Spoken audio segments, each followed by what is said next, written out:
어린 강아지를 분양받아 오셨나요? 그러면 지금이 정말 중요한 시기입니다. 초반에 그릇된 행동으로 강아지에게 씻을 수 없는 상처를 주는 일이 없었으면 하는 마음에서 이 영상을 제작하게 되었습니다. 우선 1부에서는 강아지에게 해서는 안 되는 행동들을 위주로 좀 알아보려 하고, 이어지는 2부에서는 그러면은 강아지에게 뭘 어떻게 해야 하는지를 조금 더 구체적으로 알아보는 그런 시간을 갖도록 하겠습니다.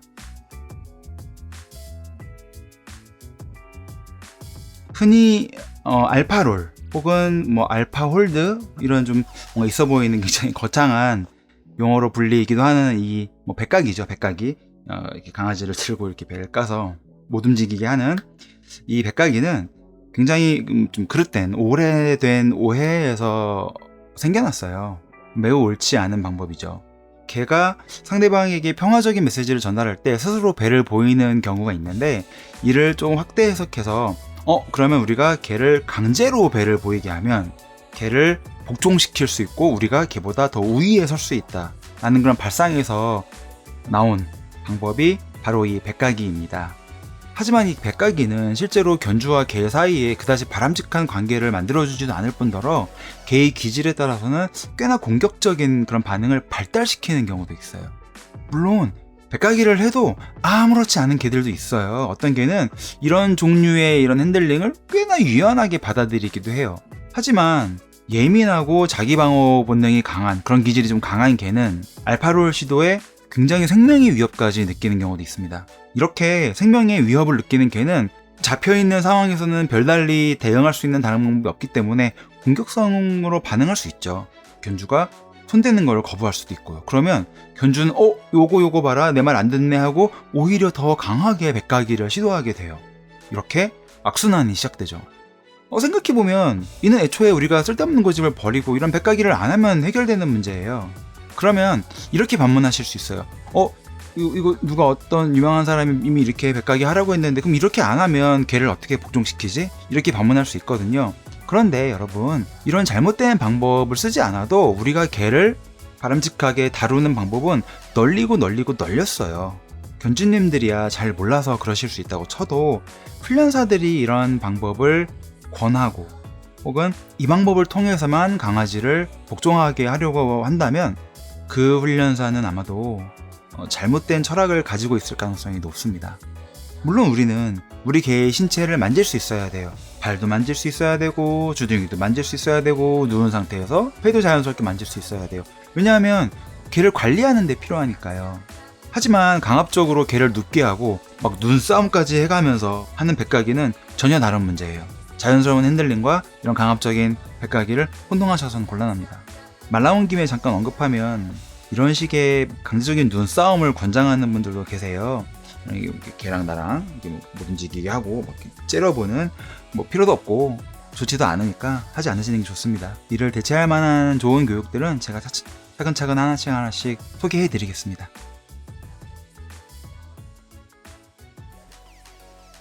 개가 잘못된 곳에 소변을 보거나 짖거나 하면 페트병으로 바닥을 치며 큰 소리를 내라고 권하는 이들이 있어요. 무척 놀라운 사실이지만 페트병으로 개를 강하게 후려치라고 권하는 전문가, 훈련사들도 있습니다. 이런 걸 하지 말라고 말을 해야 한다는 현실이 사실은 꽤나 슬픈데요. 페트병으로 바닥을 치거나 개를 치거나 하는 방법은 기본적으로 충격 자극을 통해 개를 놀라게 해서 행동을 멈추게 하는 거죠. 하지만 여러분이 데려온 강아지는 무척 어리잖아요.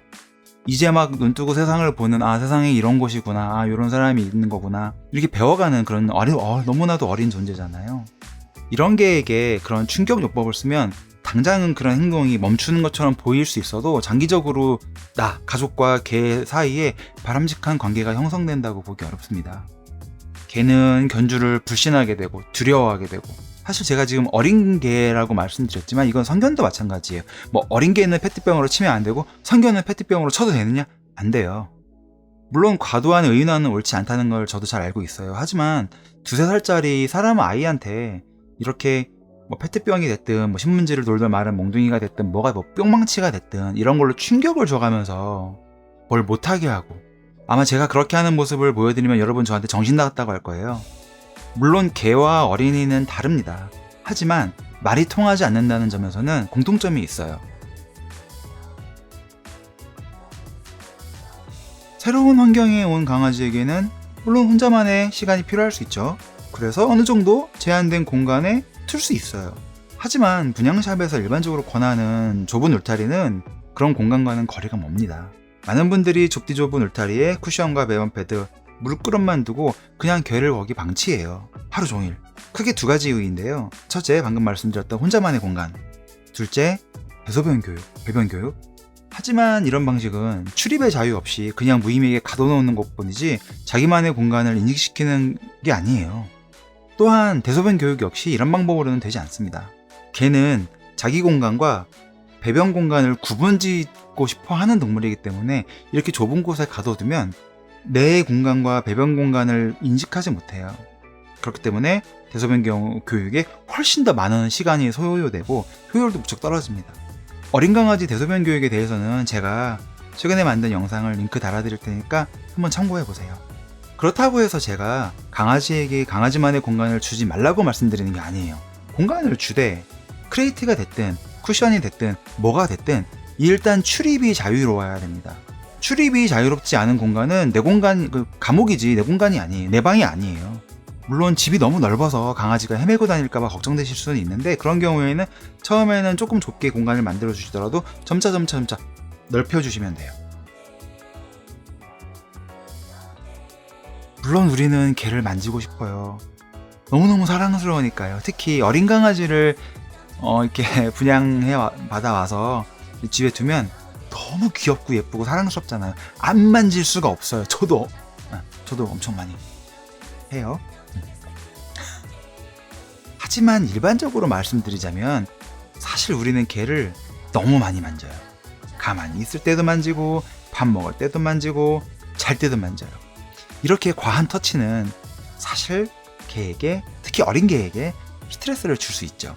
조금 무던한 성격의 강아지는 괜찮을 수 있는데 좀 예민한 성격의 강아지라면 자꾸 이렇게 와서 만지는 존재, 사람, 가족을 좀 불신하게 되는 그런 결과도 나올 수 있습니다. 특히 이렇게 안아드는 행동은 더욱더 주의해야 돼요. 왜냐? 개는 기본적으로 서로 안아드는 동물이 아니거든요.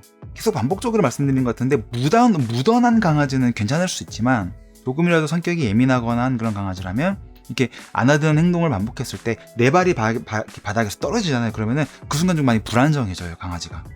그래서 만지지 말란 얘기가 아니에요. 전혀 만지지 말란 얘기가 아니에요. 만져야죠. 왜냐하면 개는 우리 터치에 익숙해져야 되니까요. 장기적으로 쓰다듬을 수도 있고 톡톡톡 칠 수도 있고 안아들 수도 있죠. 다만 강아지가 어린 시기에는 이런 터치가 너무 과하지 않게끔 신경을 써야 한다는 그런 의미입니다. 특히 집에 사람 어린이가 있다면 더욱더 주의해야 돼요. 집에 사람 어린이가 강아지 키우고 싶다고 해서 강아지 분양받는 분들도 많거든요. 물론 사람 아이와 개가 서로 어울려서 이렇게 즐겁게 노는 모습은 너무너무 보기 좋아요. 사실 우리가 굉장히 이상적으로 그리는 그런 모습이 될 수 있죠. 그러나 어린이가 개를 바르게 다루지 못하는데 너무 과하게 만지고 들었다 놨다 사실상 괴롭히는 거죠. 그렇게 하고 있는데 이를 만약에 어른이 그냥 방치한다면 그거는 개를 어린이 장난감으로 취급하는 것과 다르지 않습니다. 당연히 강아지 정서에 좋지 않고 때에 따라서는 어린이를 향한 공격성을 발달시킬 수도 있어요. 굉장히 확률도.